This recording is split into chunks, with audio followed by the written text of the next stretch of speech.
Future Vision, Hable One, Oxsight Onyx, Empatheyes, presented by Sam Coulson of Sight and Sound on the 26th of January 2023. Future Vision is a series of technology events aimed at people living with sight loss. Future Vision is a collaborative project between 6 local independent sight societies. Sight Advice South Lakes in Cumbria, My Sight Notts in Nottingham, Sight Airedale in the Airedale area of North and West Yorkshire, Support for Sight in Mid and West Essex, Sutton Vision in the London Borough of Sutton, and Outlookers in Huddersfield, West Yorkshire. Good morning, everybody. Tim from Sight Advice South Lakes. Welcome to our monthly Future Vision video, where we invite the world's leading technology to what's called our rainbow group. We were named that, we didn't call that ourselves. This week we have Sam Coulson from Sight and Sound, and he's got some a lot of really leading edge technology today, including some Oxsight and Hable. And you're going to talk about Empatheyes as well. Is that right, Sam? Talk about it at least. Yes, which is something I don't really know about. So what I'm going to do, I'm going to put the spotlight on Sam, and over you go, Sam. Thank you. Perfect. Thank you, Tim. Morning, everyone. Thanks again for having me. Yeah, it's been a little while since I joined one of the sessions, but it's really nice to be back, and I hope everybody's well. So yeah, lots to talk about this morning. We're going to try and cram as much as we can into the time we have. But for anybody, just a brief overview for anybody that hasn't interacted with us before. I think most of you have, but anyway, just in case. So I'm here representing Sight and Sound Technology today. So we're the leading distributor in the UK for assistive technology. So we cover all areas of assistive tech, from low vision, magnification, all the way through to text to speech, Braille technology, computer software, training, and technical support as well. We cover all bases. So that's us. But today I'm here to chat mainly about a new Braille piece of technology, which is said to be is in fact, it's not said to be, it is a fact, it is the world's smallest Braille keyboard, and that's what we're going to be talking about. That's Hable One.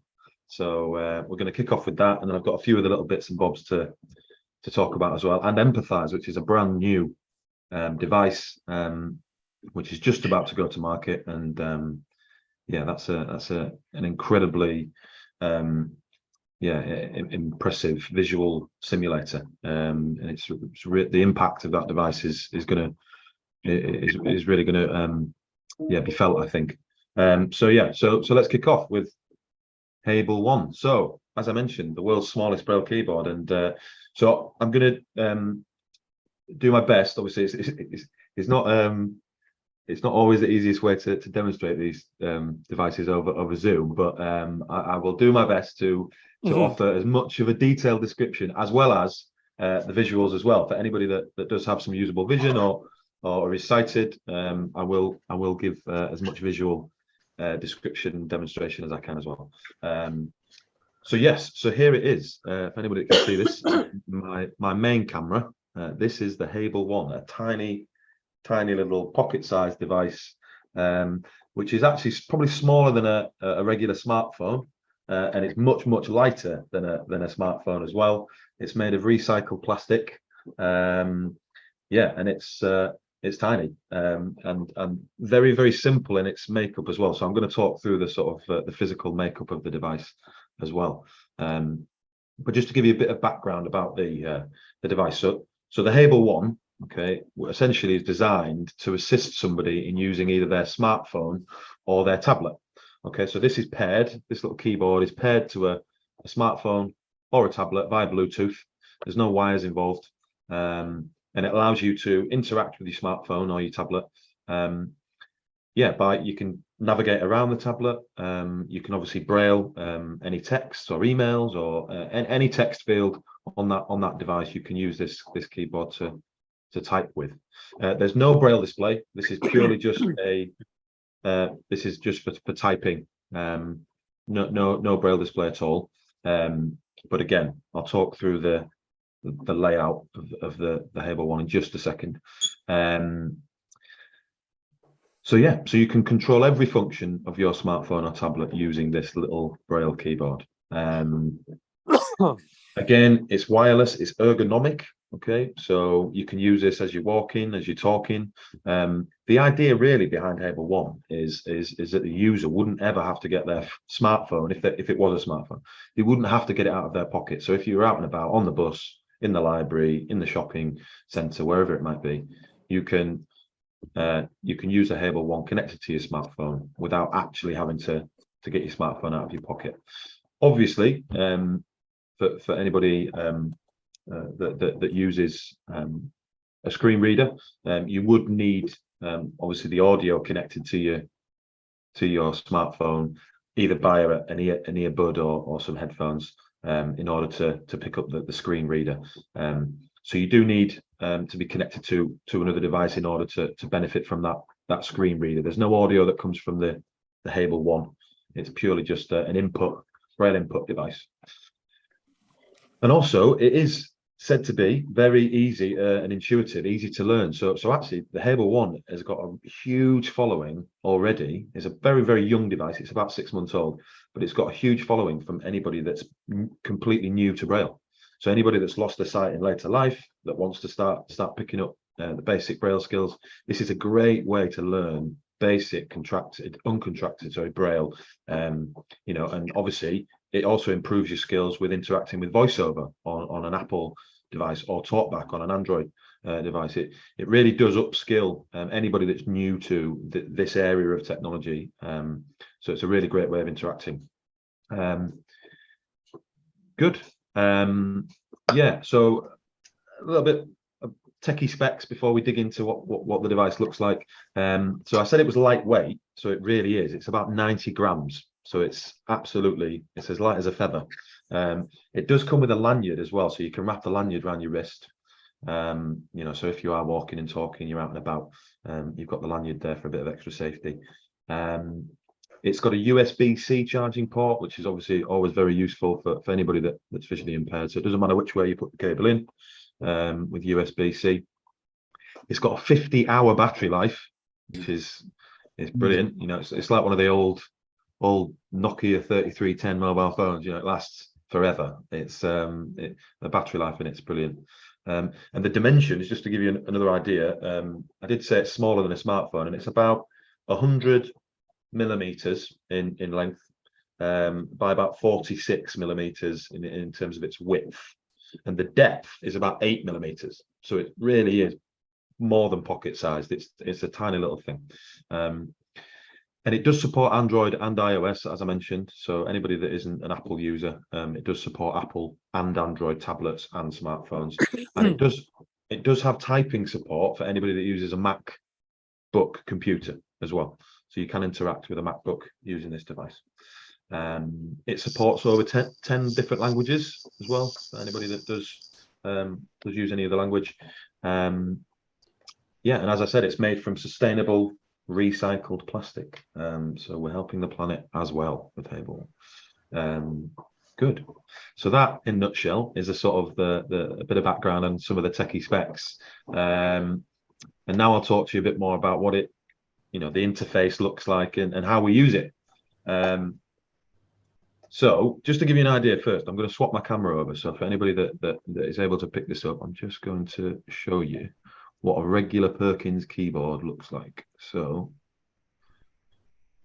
there we go. Now, hopefully you're able to pick this up. So in front of me now in the camera, I've got a regular Braille note taker. Okay, this is another device that we provide, and I'll talk to you about this in more detail a bit later on. But this is a regular Braille note taker, so with a Braille display along the bottom. This one's got 32 cells of Braille, and then it's got your regular Perkins keyboard up top. You've got dots 1, 2, 3, 4, 5, 6, and then you've got dots 7, and you've got dots 8 on the left and the right there.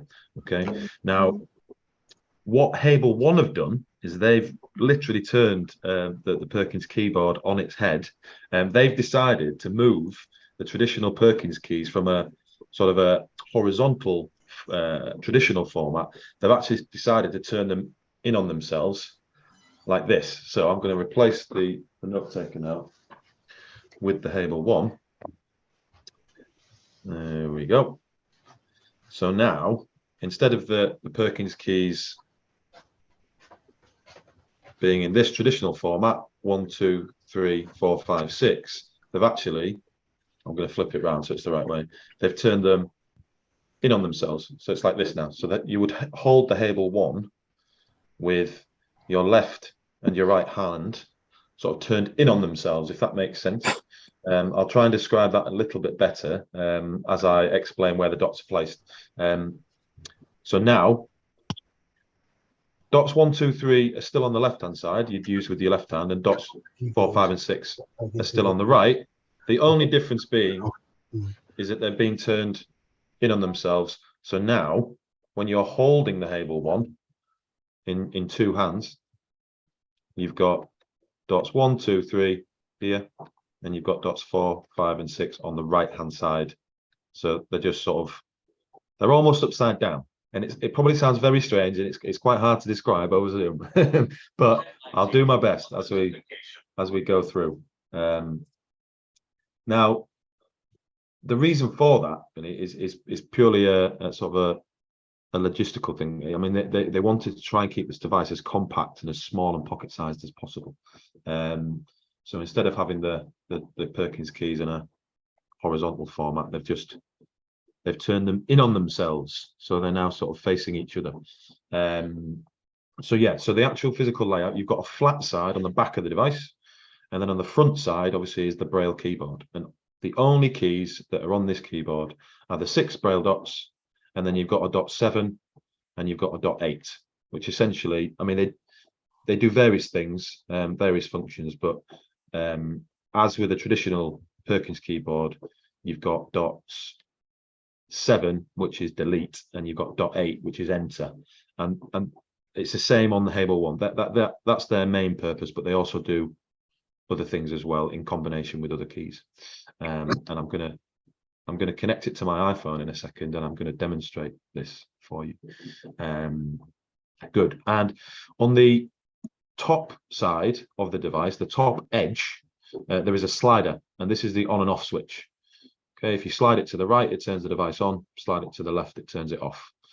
And then in the opposite edge of the device, the bottom edge, if you like, there is the USB-C charging port, and that is it, everyone. That is the only ports and buttons, and yeah, that's all you need to worry about with Hable One. It's very simple in design. It's very, I mean, when holding it, it's said to be, well, the hope is it's very ergonomic. So anybody that does have sort of any dexterity issues, the hope is it's still quite easy to use. The idea behind how you would hold it, anybody that doesn't have any vision, you would hold the device in two hands, and you would hold it in the air. You wouldn't have it laid on the table as you would with a traditional Braille display or Braille note taker. You would hold it up in the air. You'd have both hands on either edge of the device, and then you'd wrap your fingers onto the front surface, and they would naturally just fall onto the 6 Braille dots. Okay, and that's how you would operate the device. So it's quite different. And for anybody that has been using a Braille display or a note taker for years and years and years, it will at first feel quite odd. And you know, that has been the feedback, but it doesn't take long to get used to because it is so simple to use. Yeah, so that in a nutshell is the layout and the physical makeup of Hable One. But what I want to show you now is how you would use it interacting with an iPhone. So let me just, there we go. Good. So I've got my regular iPhone here. It's an iPhone 8. This one. I'm just going to place that under my camera as well, so that anybody who would like to can see that. And as I mentioned at the start of the the session, okay, this can be connected via Bluetooth to any compatible device. Okay, so there's no wires. Okay, so all I would need to do is go into my settings on my iPhone, go into Bluetooth, select Hable One, and it instantly would be connected. Okay, I would then obviously need to make sure that VoiceOver is turned on, the screen reader on my Apple device. Try again. Try again. My phone is locked at the moment. So actually, why don't we use my Hable One to 6 values entered. to Character mode. open the device. So 1. here we go. So I'm already, anybody that's able to pick this up, I'm not touching my mobile phone at all now. I'm just using my Hable One. So I'm just going to enter my passcode. 2, 3, 4, 5, 6, 7, 8, 9, 0, 9, 8, 5, 6, 5, 4. There we go. We're in. Photos. Now, how did I do that? Double tap So to open. on Use the 3D touch to show home screen actions. on the Hable One, okay, in order to navigate around your phone, okay, it's very, very simple. I've got .7 and .8 on the left and the right here, which are the longer keys. Obviously, your Braille dots are circular, but the .7 and .8 are much longer and much more easy to identify. So to navigate around my iPhone, say I'm on the home screen now, and I want to navigate and select a certain app, all I would need to do is hold down .7 and then press .8 in different increments depending on how far I want to go. So if I hit .8 once, camera, it takes me to the next application, double which is tap camera. to open. If I hit Use 3D touch to show home clock. clock, 10:20 calendar, weather, reminders, notes, app store. there you go. If I want to go the other way, Double want to go tap back, to I open. just hold down Use .8 3D touch to show home hit screen .7. actions, notes, reminders, weather, calendar. Okay, Thursday the So it's- 26th of January. 1 new notification. it's very, very simple Double tap to to open. navigate. Use 3 clock. There we go. 10:20. And then when I get to an application that I want to select, Double so let's tap go to to open. notes. Calendar, weather, remind, notes. Notes. I hit .7, Double .8 tap to together, open. Use notes. and it Notes. takes me into that Note. application. Text field. The 26th. Done. There we go. Button. Done. Notes. Back button. No. There we go. Great. So now we're in my notes application. So if I'm finished with this application, if I wanted to go back to the home screen, okay, I now need to hit the home screen key combination on the Hable One, which is dots 1 and 2 and 5 together. So I'm holding it just like this. So if I hit 1, 2, and 5 together, Notes. there we go. Takes me back Double tap to open. to my home screen. Use 3D touch so you to can show see home reminders. there's a whole Double series tap to open. of. Use 3D touch to show home screen action. I'm just gonna wait till the voiceover shuts up. There we go. So there's a whole series of key combinations within Hable One that you would obviously need to learn in order to, shortcut around your iPhone or to do various tasks. But the actual sort of navigation, moving between apps, that kind of thing, is very straightforward. So for instance, I've showed you how to move back and forward. I've showed you how to select an application, go back to the home screen. If I wanted to turn the volume up on VoiceOver, I would hold dots 1, 2, and 6. So 1, 2, and 6. Well, that's actually volume down. Sorry, volume down. But the reverse of that would be dots 3, 4, and 5. So 3, 4, and 5. That's going to turn the volume up on my iPhone without me having to interact with it at all. Okay, so you can see already how the key combinations, the dot combinations on the Hable One can do various things on your iPhone. Now we've looked at sort of basic navigating, but let's now have a quick look at typing. So typing a text, typing a note, typing an email, whatever it might be. So I'm going to go into Photos. notes. Photo. Calendar. Weather. Remind. Notes. Notes. There we go. Notes. I'm going to select Folders. new Back notes. button. Notes. Folder. Search. I'm going to cycle Search through my field. notes in. New note. New Button. notes. That's what we want. New note. Note. There we go. Text field. Good. Is editing. And then the Character iPhone mode. automatically puts Insertion you into point the at text start. field. So Use So the rotor to access misspelled words. with Hable One, obviously, you can Braille in contracted or uncontracted. Now, to turn on the contractions, okay, you would press dots 1, 2, 4, and 5 together, okay, and that would toggle between contracted and uncontracted Braille. I'll just stay with uncontracted for today, because yeah, as a non-Brailleist, my contracted Braille typing isn't up to the standard that I'm sure you would all expect. So I'll stick with uncontracted for now. But yeah, it's very, very straightforward. So you would use, obviously, just as you would on a regular Perkins keyboard. You've got dots 1 to 6 there, okay, and you would cycle through. So say let's write a little sentence. So capital letter, start of a sentence. Obviously, you'd hit dot 6 as you would again on a regular Perkins keyboard. So just hit dot 6 to capitalize, and then let's write Cap H. There we go, cap H.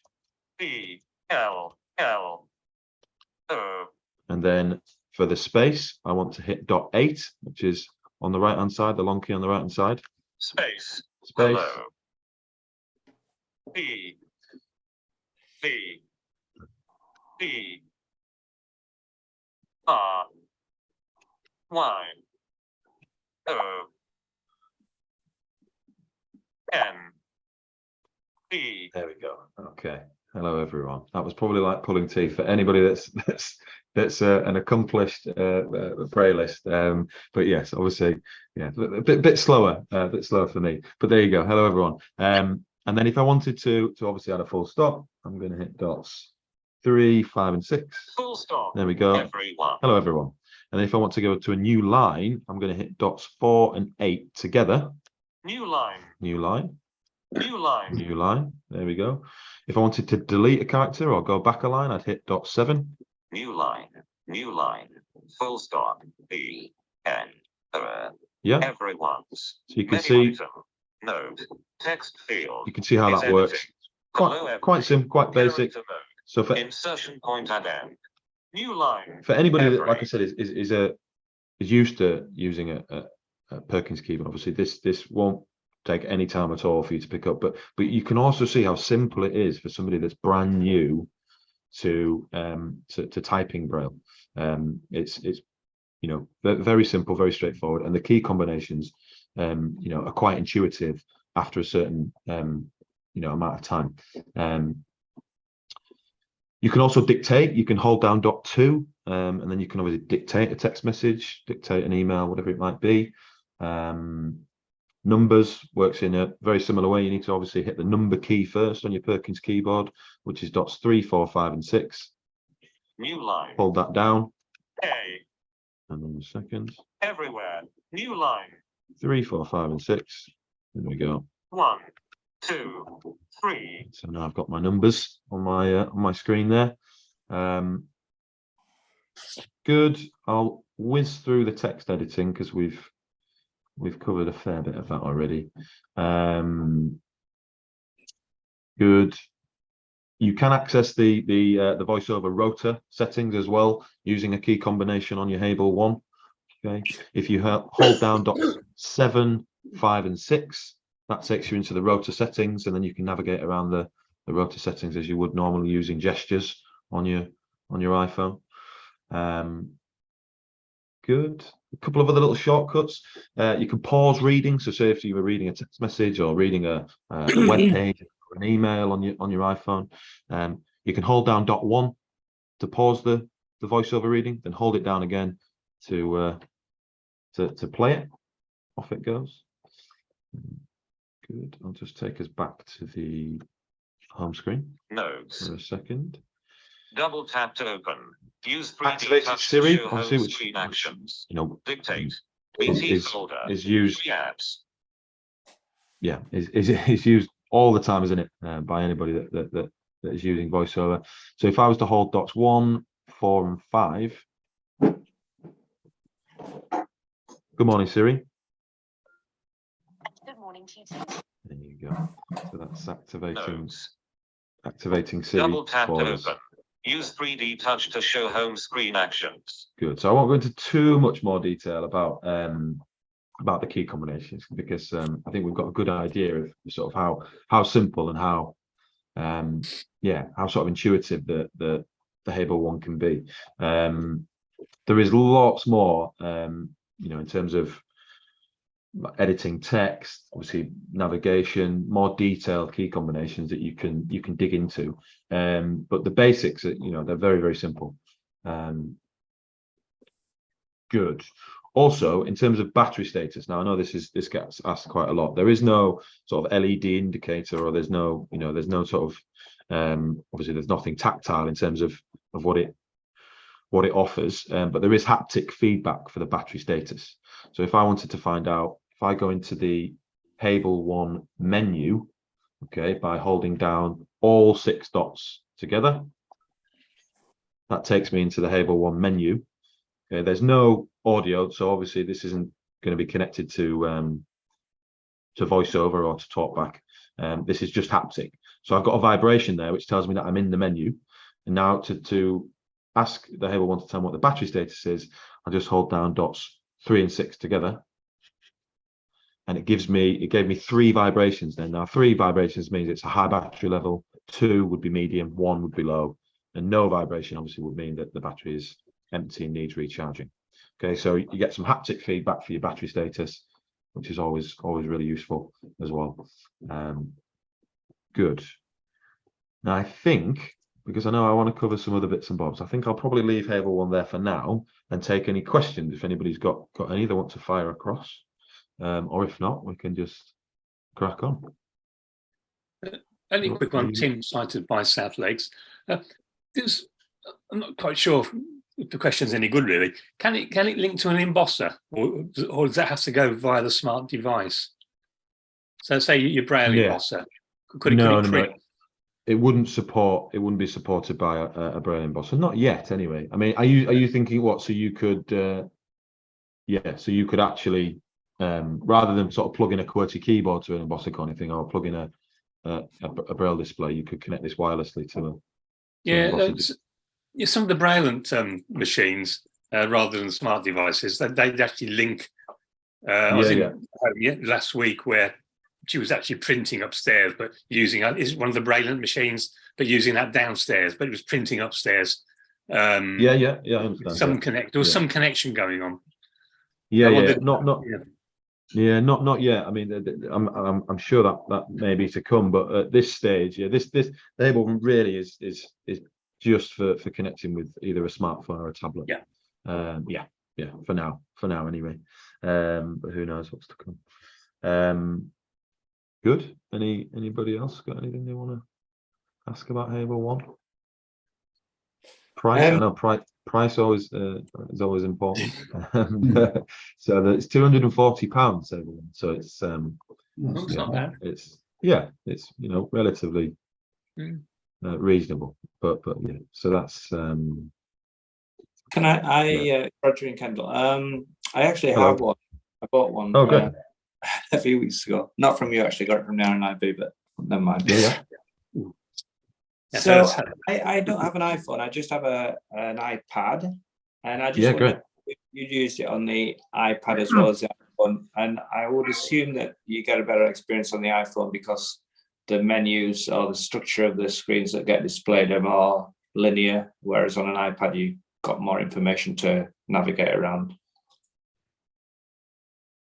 Yeah, I mean, the experience shouldn't be too different, obviously, because it's using the same interface, same iOS system. But I mean, I suppose in terms of, do you mean in terms of when you got the layout of, you get this on the settings of the iPad, you get the setting column down the left hand side, but then you've got to if you select something on the left hand side like Wi-Fi or something, you've then got to navigate into the right hand panel of the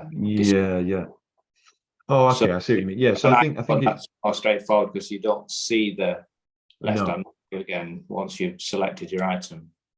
Yeah, I think the experience on an iPad probably tasks may take a little bit longer to carry out using Hable One, because obviously you've got a larger sort of menu layout to navigate through. But in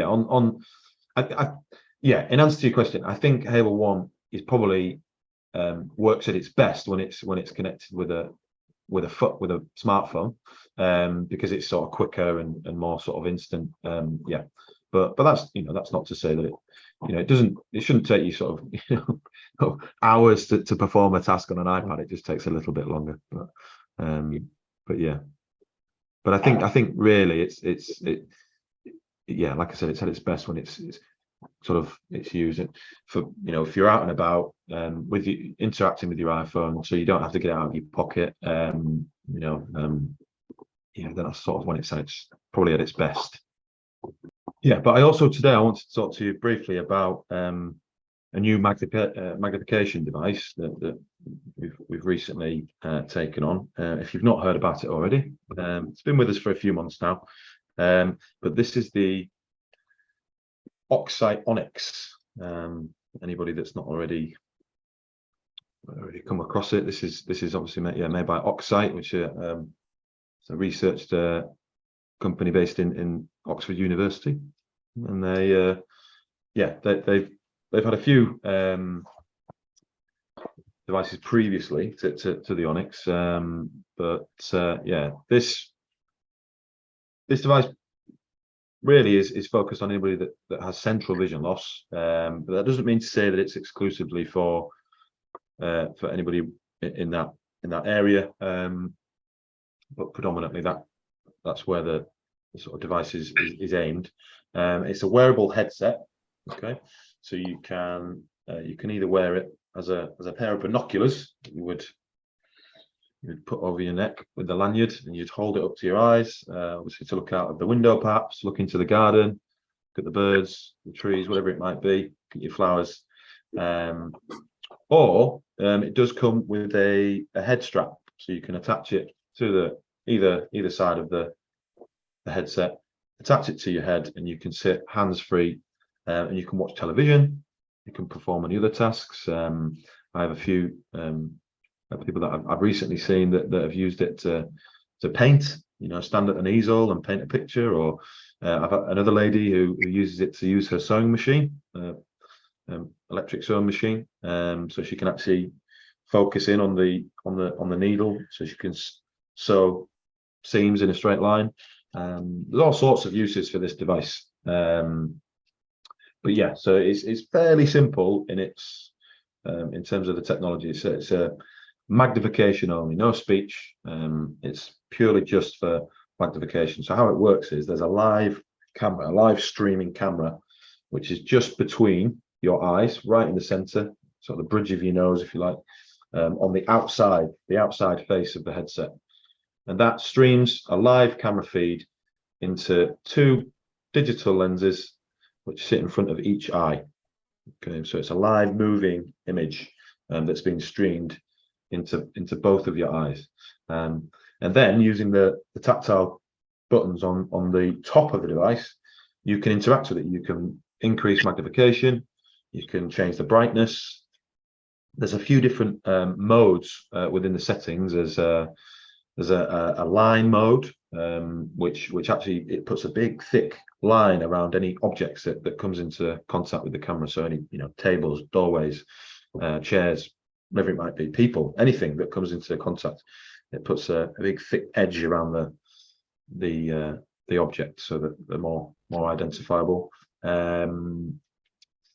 Yes, there is a specific TV viewing mode. Now, this is really, I think, where, and from the feedback we've had from our customers, is that this is where Onyx is at its best, is for watching television. I wouldn't ever recommend really this, if anybody was, you know, was hoping that this was a solution to help them to read or to write. It's probably not the one for you. That's not to say it wouldn't support that, but I just think to really get the most out of it, you know, for the cost, it's a £1,500, the Onyx, so it's you know, it's quite an expensive piece of technology. But if you really wanted support in watching television, this really would, you know, be the one to go for. So you can obviously sit there hands-free. You can increase, decrease magnification. You can set it to face mode, so it focuses in on the features of the faces on the screen. or faces of people in the room if that's how you wanted to use it. It's got an automatic focus as well for watching television. It does have a refocus button on the camera itself as well, because it is a live camera feed. If obviously objects are moving quite fast, occasionally the camera can drop out of focus, so you can manually refocus it as well using this button on top of the device. Yeah, I always recommend that. That button really is your friend.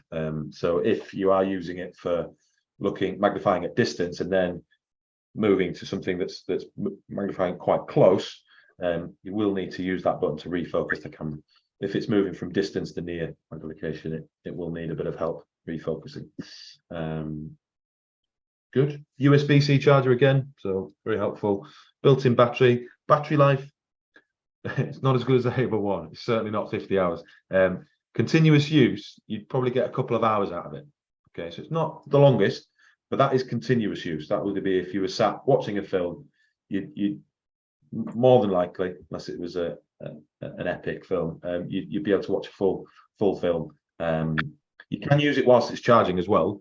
So if you did have it plugged into the mains, you could wear it at the same time. But if you were using it wirelessly, you get about 2 hours continuous use. But it's rapid charging as well. So if it had about 10% battery life and you plugged it in, it should be fully charged within an hour. Good. Yeah, I missed the price on that one. So it's 1499, so £1,500 ex VAT. Yeah.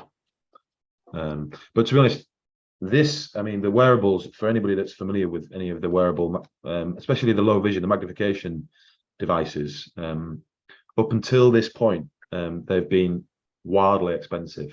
Talking sort of £4,000, £5,000, £6,000 upwards for this kind of device. So this is sort of that's really why we don't tend to supply many of these devices, because they're so expensive, and we found that they're not not as popular for that reason. But they've the guys at Oxsight have managed to try and retain as much of the quality of the camera quality and the magnification, whilst getting the price to an more affordable price bracket. So yeah, so that's why we like the Oxsight. £1,500, and it's it would really help with Stephanie Davies watching television. Hi. Sorry, that's voiceover talking to me again. Double tap to open. Turn my phone on. There we go. Good. Yeah. That's the Oxsight. Any questions on the Onyx? You said it was for people. Yeah, I've got a question. Yeah, go for it. My name's Kevin. Yeah, just wondered, could you tell me the glasses you were talking about, what disabilities it works with? Sorry, I didn't quite pick that up. Just say that again. I was just saying, could you tell me the glasses you've just been demonstrating, what sort of eye disabilities it works with? Yeah. So predominant. I mean, the Oxsight really have developed this for somebody with central vision loss. Yeah. But that, like I said, that's not to say that it's exclusively for anybody with macular degeneration, for instance. It really is a case of, I have had people with glaucoma with RP. Yeah, that's what I'm saying. Would it work with RP? Yeah. Yeah. Again, it's not a one size fits all as with any of this technology. It really is a case of trying it. That's why we offer home demonstrations on all of our technology, because for somebody with RP it may work, for somebody else it may not. So yeah. Do Oxsight have devices? Because they were concentrating on peripheral vision loss when they started the development, and then they were doing demos on like looking for macular degeneration devices. Yeah. Just thinking, is this one of more than one device that they have? Yeah, so they do have a couple of others. There's the Oxsight Crystal, which we don't supply. I think that was their first sort of invention, if you like, and that was more focusing on peripheral, so that more RP related. But now the Onyx is they're now sort of focusing more on the central vision with the Onyx. And there are more to come. I know that they are developing other products as well. But yeah, we're just the sole supplier for the Onyx. But like I said, it you know, all of the research and development behind the Onyx is for central vision loss, but it's not exclusively. I must have it's important to state that, because there are people that have tried this with lots of other eye conditions, diabetic retinopathy, stroke related sight loss, Stargardt disease, all these other eye conditions that it may potentially help as well. It's a case of trying it, really. If you are interested, we offer, it's a no obligation to buy, it's a free service. We can come and visit you, and you can get your hands on the device and see if it works. If it doesn't, we may have something else that can help. So it's really a case of just trying it. Well, okay, well, thanks, Louis. No problem. At Sight Advice South Lakes, somebody came off the street, believe it or not, and just gave us one of those strange things. And we are trialing it. I mean, Bruce, so you're finding it okay, aren't you, Bruce? Yes, it's okay. I was going to ask a question actually about the menu. I have a job. I can't read what it says on the menu, but I could get somebody else to set it up to watch television. But am I right in saying when you switch it off, it loses that what it's set at, and it goes back to its normal thing? So if you want to watch television again, you've got to get the menu up and set it up.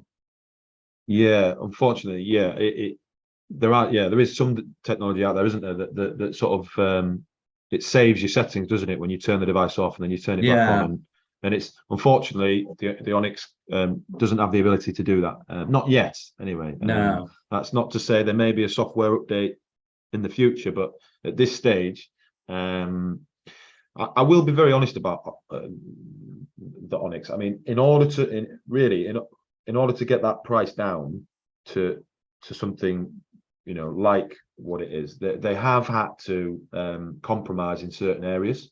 So it's not as it can't do everything that we would like it to do, but like I said, this area of technology traditionally is really expensive. We did have another device, I'm trying to think of the name of it now. It was a similar device. It wasn't a VR headset, and that's another thing about Onyx. Your peripheral vision is still available, because it doesn't take over the full field of view. You still do have your peripheral vision, so in terms of like mobility, it should be better. But we did have another similar device that was just like that, and that was in the region of £4,500. So they have tried to really get that price down, but it can't sort of do everything we would like it to at this stage. So the menus, it will go back to default when you turn the device back on. It will go back just into regular magnification mode, and then you'd have to go into the settings, and you'd have to select TV viewing mode again. So I understand that might be quite difficult for somebody that struggles to see the menus. So we might need some sighted help with that. Hi, it's Anthony from Sight Airdale. I'm just wondering, with the TV mode, is the TV image streamed directly into the device? So does it have like iPlayer built into it, or is it a case that you're looking at a television and it's manipulating the image? Again, it's not quite as sophisticated as that, unfortunately. It'd be great if it was, but it simply is. Think of it as a pair of binoculars, basically. That's essentially what it is. You're looking through two lenses, which magnifies anything that you're looking at, and then streams it back into the lenses. That makes sense. So the camera at the front is looking at the television screen, and it's streaming that, magnifying it into the lenses. But it doesn't have anything built in like Netflix or iPlayer or anything like that. Some of these devices, there are other wearables out there that can do that. There's a device called Iris Vision. Don't know if you've heard of that, but that is a VR headset with a with a mobile phone device placed into the headset, and it's got everything built in. It's got iPlayer, Netflix, the technology within it. That's way beyond my my remit. Is how they how the developers have made that sort of technology work. But it Iris Vision does actually stream, you know, television through or, you know, internet-based television, so iPlayer, Netflix, whatever it might be, through this headset. But that, yeah, again, that's much more expensive, that device. This is simply a magnification device, this one. Yeah. Could I ask, you said that a lady with had used it for sewing. Is it good enough to be able to thread needles? Well, in theory, yes. I would never say, I mean, a firm yes, but again, depending on your eye condition, it will be a case of trying it. But I've demonstrated this, and a lady bought this to help her with her sewing machine, and yeah, so I went to see her up in Sunderland, I think it was, and yeah, she was able to sit at her sewing machine, and she was able to focus in on the needle of the sewing machine, obviously, and then press her foot pedal, and she was able to sew a seam in a straight line, because as she was able to obviously focus on the needle as it was working. So in theory, absolutely, but again, it really would be a case of you having a look at it. Yeah, there is another gentleman that I met as well. He threads his fishing hooks and his fishing lines using this as well. So there's all sorts of uses for it. But yeah, we'd be happy to come and see you and try it if you wanted. Yeah. Okay. Hi, it's Vicky here from Sutton. Hi, Vicky. I was just wondering, a possible use for its theatre. Theatre, yeah, of course, yeah. I mean, you've got the old. That could be a really good one. I would have thought, because I take a little, monocular. I can't remember what it's called now. A little thing, and I use that, and I sort of put it up and down as I'm sat at the theatre. But actually, that could be a really good use for it, couldn't it? Of course, no, absolutely, and I think, yeah, that I'm not sure if I've any customers that I've met that have used it specifically for the theatre, but I have, you know, we have had some customer testimonials from other Oxsight customers that have mentioned that previously, and that would be a great use for it. Might do away with the need for audio, attending an audio described performance even. Yeah, absolutely. Because I've got Stargardt, so it could potentially be a good fit. The other thing I was just wondering, would you normally be static when you're wearing it? So I'm imagining you wouldn't be necessarily walking up your high street wearing it. I mean, what's the stability of that? I mean, I don't think I wouldn't want to wear something like that outside, which is why I've always hesitated about trying these things, because I wear a normal pair of glasses and I generally don't fall down a pothole. Yeah, no, I understand that, and yeah, anytime I demonstrate this for a potential user, I would never recommend using the Oxsight to support you with mobility, like general mobility. So you know, moving around your house, walking through the garden, walking down the street, because of the live camera feeds, the live moving images that are constantly being streamed into your eyes. If you are moving at the same time, it can be a little bit disorientating. So I would recommend being static when using it. You know, if you're obviously watching television, you'd be sat down. If you're looking out into the garden from the kitchen window, even if you stood in the garden looking down at your plants, or, you know, whatever it might be, I would recommend, if you can, be stood. Again, that's not a one size fits all. This is just sort of the majority of the experiences that I've come across. You know, is that I wouldn't recommend using it to support with moving around, mobility in general.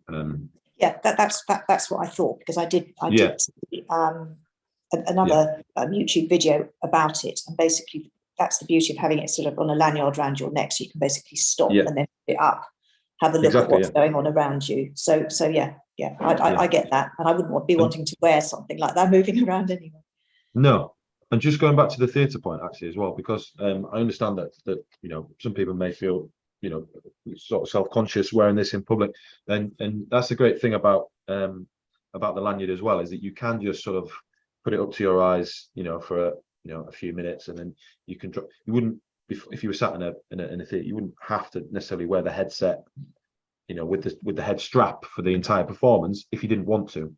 You can do that by all means, but you can just lift it up as you would with a regular pair of binoculars, or monoculars they used to use in the theatre, didn't they?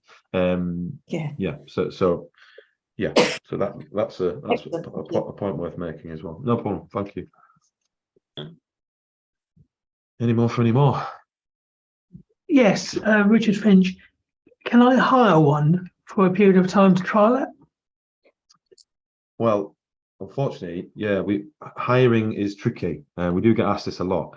We do quite often loan them to charities and to other organisations, but we don't, obviously, because they're such a specialist device that we don't stock huge amounts. So loaning them or hiring them is tricky. But what we do offer is a 30-day money-back guarantee. So if you were to buy one, you've got a month essentially to trial it. You can trial it, and then at the end of that month, if you just felt actually it's not for me, it's not doing quite what I need it to do, as long as you've got all the original packaging and it's in perfect working order, you'll get a full refund. And obviously as well, it sounds as if Sight Advice have one that may be available for use as well. If you live I don't think you live in our area, do you? If you live in the South Lakes area in Cumbria, it's on loan at the moment, and obviously, when Bruce brings it back, it'll be on loan for if Roger or Chris, who are online as well, are interested in it. Of course, you can borrow it for a couple of weeks, but only if you live in our area, I'm afraid. Thanks for that anyway. Thank you. Yeah, we can come out and see you and demonstrate it for you, and then if you feel like it's suitable, then you got that month trial as well, which is worth taking advantage of. But yes, I wish we could loan all of this technology. Actually, it's tricky. But you do it. You would do it to a sight loss charity. Yeah, we quite often. As long as we have enough demonstration units with us, then we can. We more often than not we can loan a device. Because I've got a lot of clients with, obviously, slightly older clients with macular degeneration, so it could actually really benefit. Absolutely. Demonstrate it, having them come in for a couple of hours, well, whatever. Yeah. By all means. I mean, if I don't know if Tim can give you my details, or I'll put them in the chat. But if you want to get in touch, and we can organise that. I don't know. Is this session due to finish at 11, Tim? Yeah, 11. You can do another 5 minutes if you want. We started late, but we can do another 5. We're fine. I just quickly wanted to mention Empatheyes, because I know people were asking about it at the start of the session. You can have 10 on that. So in a nutshell, so Empatheyes is a brand new device that, as I mentioned at the start, it's not quite gone to market just yet, but in the next few weeks we're just finalizing pricing and marketing. But this is a really exciting visual simulator. So this is going to be used essentially for visual impairment training. So for any organization that interacts with visually impaired people in any way, and they want their team, their colleagues, their staff to be able to understand sight loss in a really detailed and immersive way. We're not just talking about general simulations of eye conditions here, like the old-fashioned glasses that you used to get, the plastic things you put on and it would simulate macula, or it would simulate glaucoma, or whatever it might be. This is an immersive 360-degree experience. So it's a VR headset, a virtual reality headset that the person puts on, and then it's connected to a mobile device that the trainer, or the person that's running the session, they can then obviously add various eye conditions, but very detailed refractions that are specific to that eye condition. Okay, so you can add, pretty much any refraction you can think of, you can include within that person's experience. But you can also put that person in various different scenarios. So you could put them in a classroom. Obviously, if it was somebody that was in education, you could put them in a workplace, in a busy street. You could put them in a shop, on a bus. You could put them in all these different environments, and then you can add these different sight loss refractions. And honestly, the feedback we've had so far, I demonstrated this at an event with some occupational therapists last year in Birmingham, and the response was incredible. I mean, people were actually quite, it's quite an emotional experience, because after about 10-15 minutes of wearing this device, you really do get quite it's so realistic, it's so detailed in its experience that it really is going to help organizations massively to really connect and understand their colleagues or their customer base, their service users, whatever it might be. It really is going to a bit of a game changer. I say a bit, massively a game changer, I think. So it's so the hope is you can buy this technology. Okay, so you can buy the headsets in various different numbers. You can just buy one. You can buy multiple if you've got a large organization. But we believe the sort of market for this really is going to be the training sessions, where we actually come in and deliver training sessions for you and your team, because the technology itself is quite expensive. So unless you are quite a large organization, it may not be affordable. But we will be running detailed training sessions where we would come in with an ophthalmologist as well, or with a dispensing optician, or with an eye care professional who obviously understands much more about the specifics of the eye conditions. And obviously, together with us, we will be, allowing you to get your hands on the tech and getting involved in the immersive experience. And and that's really how we hope it's going to work. So so when I have more information, obviously that will be passed on to Tim and his team, and we can hopefully come and see you all. But yeah, that is Empatheyes. It's a really exciting device. Can you remind us how it's spelled, please? It's Vicky. So EMPATH, empath with the TH, and then eyes, EYES. So all one word. Empatheyes. So it's actually developed. The technology has been developed, and the research has all been developed by an ophthalmologist himself. So it's all based on his research. So it's really detailed. I mean, what actually I was most shocked by when I tried it was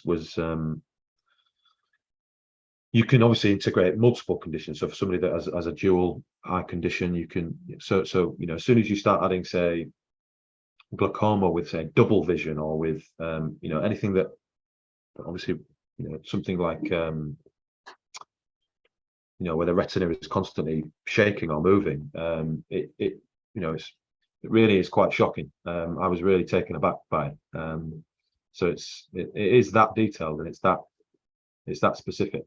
But the great thing as well about it is because they're constantly developing the technology. So we're hoping that they're going to be continuing to add quite unique and specific conditions, like Charles Bonnet syndrome, for instance, which is obviously visual hallucinations, which is it's impossible to experience that. I mean, somebody can tell you, oh, there's things crawling on the ceiling, or there's insects on the floor, but to actually visually understand how that feels and how that works, there is no other way of doing it. So they are open to developing the technology to incorporate many more eye conditions that are quite specific.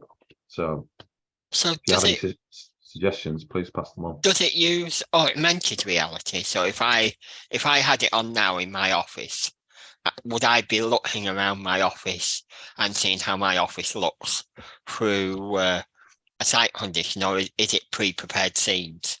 Yeah, so it's not augmented, it's virtual reality. So it's preset scenes and locations that are built into the software. Yeah, but it does have as well, it has eye tracking technology built in, so you cannot escape the experience. So as you move your eyeballs from left to right, even if you keep your head still, you know, the experience moves with you. So you really can't escape it, and I think that's why it's so effective, and it's so yeah, it really is so the impact is so big. Yeah, so there's over 30 eye conditions already built in.